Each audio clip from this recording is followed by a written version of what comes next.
Hello friends, welcome to my channel. எங்கள் வீட்டு விநாயகர் சதுர்த்தி பூஜை. கடைவீதிக்கு போய் அச்சு விநாயகர் வாங்கிட்டு வந்து விநாயகரை ரெடி பண்ணியாச்சு. அவருக்கு பிடித்த அருகம்புல் மாலை, அருகம்புல் எருக்கம்பூ மாலை சாத்தி வைத்திருக்கோம். எங்கள் வீட்டில் 3 நாளைக்கு விநாயகர் இருப்பார். இன்னைக்கு முதல் நாள் பூஜை. அவருக்கு பிடித்த தின்பண்டங்கள் செய்து படைத்துள்ளோம். பொரிக்கடலை, கொழுக்கட்டை, மோதனம், லட்டு, நவாப்பழம் வச்சு இன்னைக்கு சிம்பிளாக எங்கள் பூஜையை முடிச்சிருக்கிறோம். இன்னும் 2 நாளைக்கு எங்கள் வீட்டில் விநாயகர் இருப்பார்.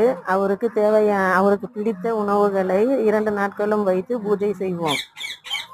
அடுத்து நாளைக்கு 2வது நாள் பூஜைக்கு அவருக்கு என்ன பிடிக்குமோ அதில் ஏதாவது ஒன்று வச்சு படைப்போம். இதுதான் எங்கள் வீட்டு விநாயகர் சதுர்த்தி சிம்பிள் பூஜை.